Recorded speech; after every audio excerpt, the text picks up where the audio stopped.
자, 윤석열이가 이겼어. 그래서 어떻게 보면 상처뿐인 훈장에 불과하다.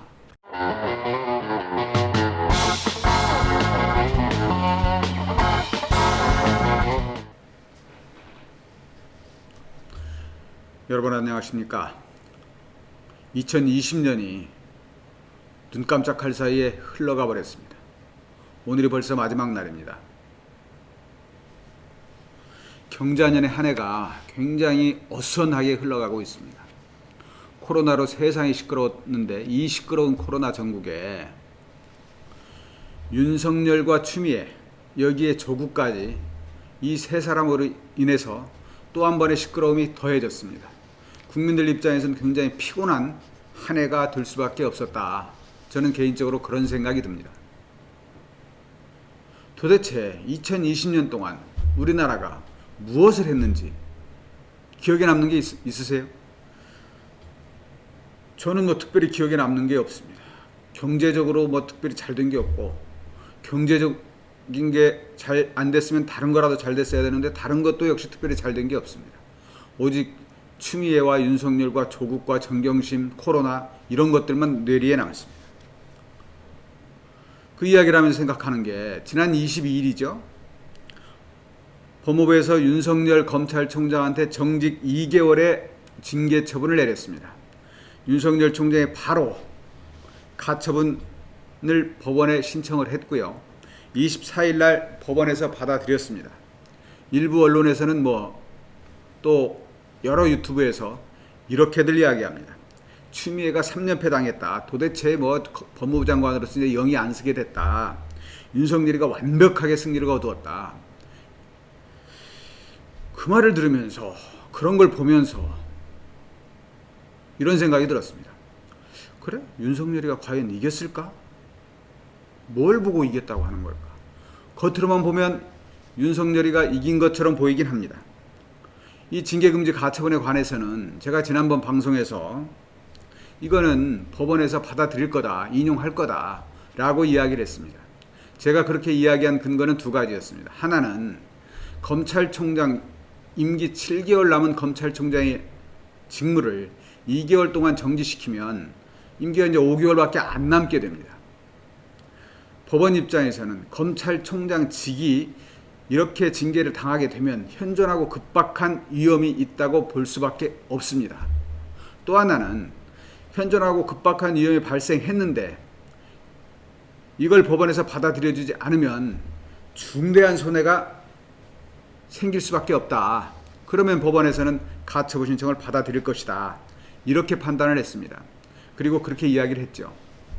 근데 그 방송을 보시고 여러분들이 저한테 법원 판결을 비교를 하면서 질문을 많이 해왔습니다. 도대체 어떻게 그렇게 짐작을 하고 어떻게 알아맞혔냐. 너 깔아도 되겠다. 깔면 이 추운 겨울에 나가서 얼어 죽으라는 얘기 같아서 그건 좀 그렇습니다만은 간단합니다. 법원의 판결은 법원의 논리대로, 법의 논리대로 판단하면 됩니다. 거기에다 정치적 잣대를 들이대니까 이게 어려워지고 결론을 내리기가 힘들어지는 겁니다. 대통령이 결정했으니까 법원에서 거부할 수 없지 않겠느냐. 법무부의 검사징계위원회에서 심도 있게 숙고해서 내린 결론이니까 이거 뒤집기 어렵지 않겠느냐. 지난번 것도 법원에서 받아들였는데 또 윤석열 손을 들어주면 법무부 입장이 난처해지니까 이건 안 될 것이다. 그거 다 정치적인 사안과 관련 없는 다른 잣대들을 들이대기 때문에 판단이 쉽지 않았다. 근데 이거 의외로 아까 말씀드린 것처럼 법의 논리대로, 법원의 논리대로 사실관계에 입각해서 생각해보면 의외로 결론이 쉽게 나는 사건이었다. 저는 이렇게 봅니다. 자, 어쨌거나 그렇게 해서 윤석열 총장이 이겼다고 칩시다. 겉으로 보면 이긴 것 같긴 합니다.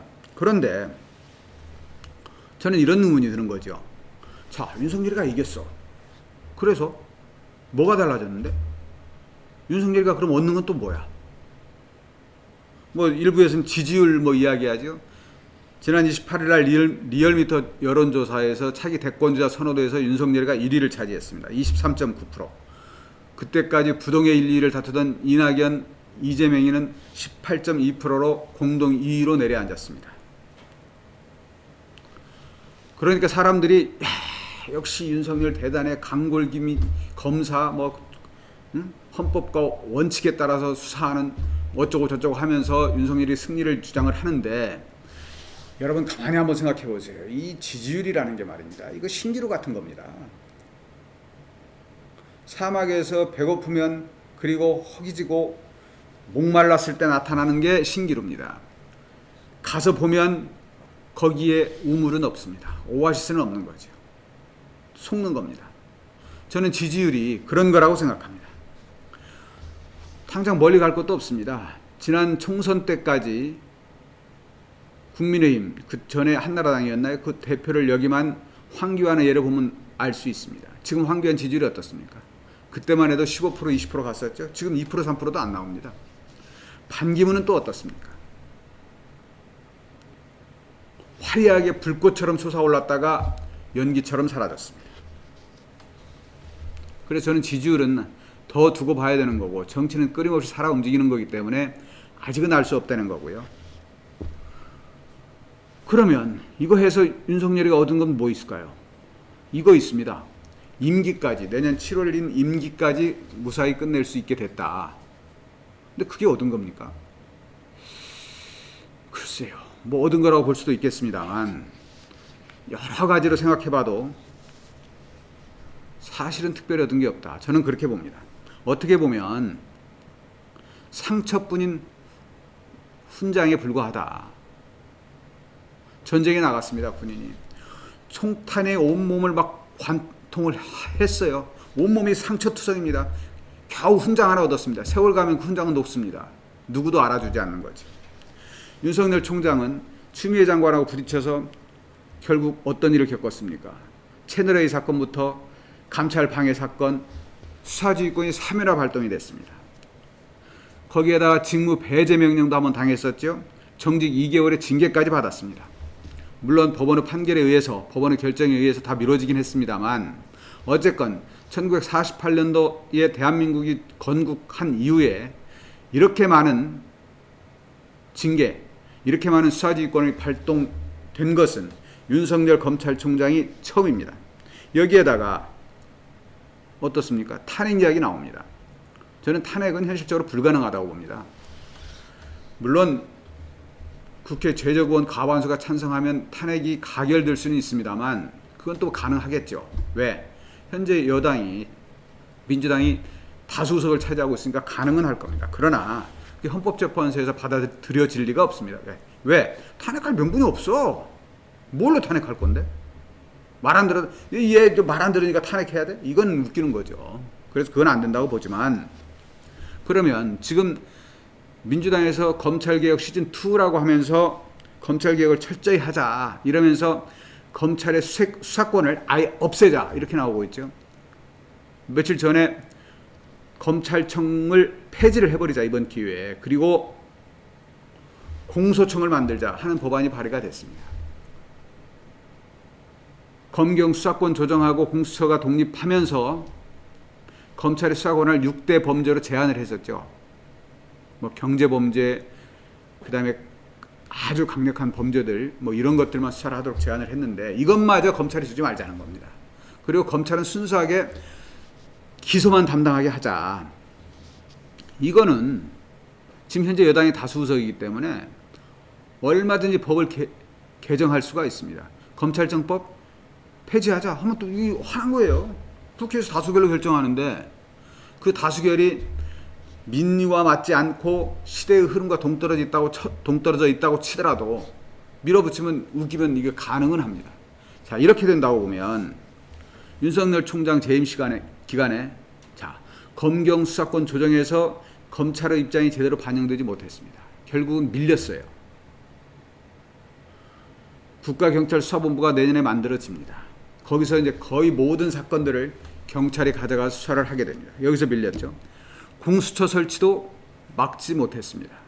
지금까지 그 노무현 정부 때부터, 어떻게 보면 1996년 국민의 김대중 정부 때부터 20년 넘게 추진돼 왔지만 결실을 거두지 못했던 공수처가 결국 윤석열 총장 때인 2020년에 만들어집니다. 초대 공수처장 후보도 거의 결정이 됐습니다.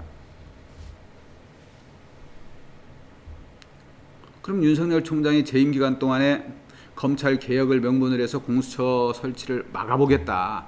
검경 수사권 조정에서 최대한 실리를 얻겠다고 생각을 했었는데 그게 아무것도 이루어진 게 없어요.